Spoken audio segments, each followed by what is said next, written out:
ஈன்றாய் போற்றி மான்மலோ தரித்தாய் போற்றி மங்கை கிடவாக வைத்தாய் போற்றியே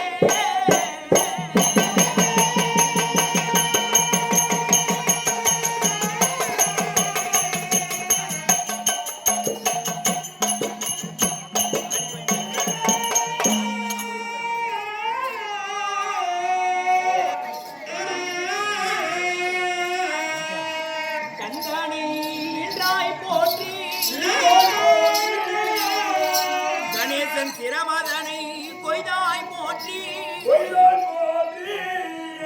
மங்கையாள் பார்வதி இடமாக வைத்தாய் போற்றியே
வரத்தை எதை வேண்டும் என்று சென்றாரோ அந்த வரத்தை பெற்றார்.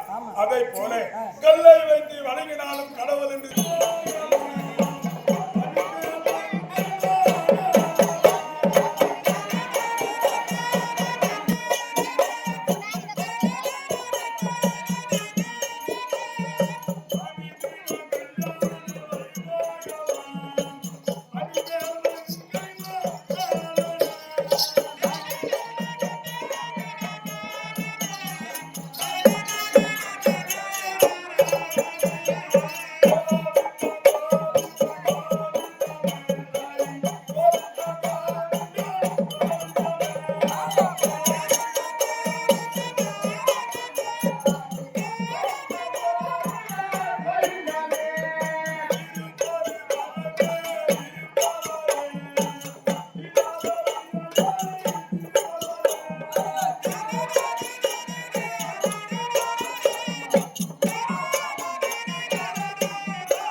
என்று சொல்லக்கூடிய காலை மதியம் மாலை இரவு என்று சொல்லக்கூடிய 4 ஜாமத்திலும் யாரையும் அனுமதி இல்லாமல் இந்த அரண்மனைக்கு விடக்கூடாது.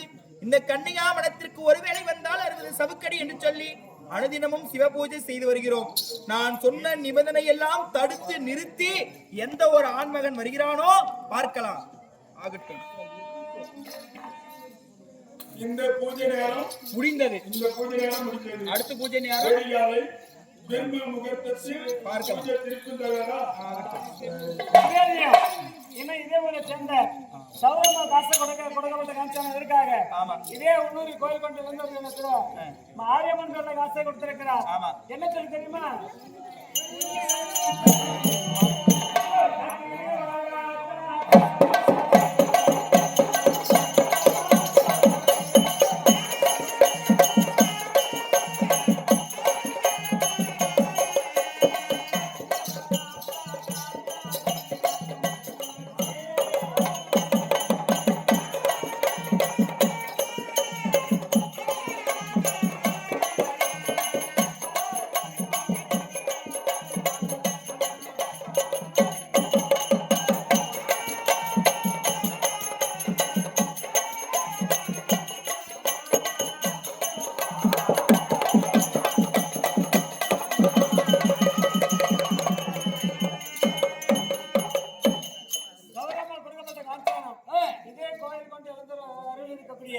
மாரியம்மன் பேர்ல காசை கொடுத்திருக்கிறார். கொடுத்த காஞ்சன குறை இல்லாம இந்த அம்மன் ஆலயமாக மற்றது எவ்வாறு மென்மையால வளர்ந்து கொண்டு இருக்கிறதோ அத்தன்மை போல அந்த ஒரு குலம் விளங்க வேண்டும் என்று சொல்லி வந்து சுவேஜியம் மதிப்பிற்குரிய ஐயா ஐயா அவர்கள் விழாவிலே கலந்து கொண்டு நானும் சிவபூஜையிலே கலந்து கொள்வேன். சிவபூஜைகளும் காமம் கர்மம் விமோச்சனம் என்று சொல்லுவார்கள். சிவபூஜையை கலந்துகிட்டவங்க யாரும் குறைஞ்சு போறது கிடையாது. அந்த மாதிரி சிவபூஜையிலே கலந்து மாண்டருடைய பேர்நாமத்தை சொல்ல வேண்டும். மாண்டருடைய நினைக்க வேண்டும் என்று சொல்லி மாண்டு படைந்திருக்கக்கூடிய சிவத்த அம்மையார் மீது பலத்தை கொடுத்திருக்கிறார்கள்.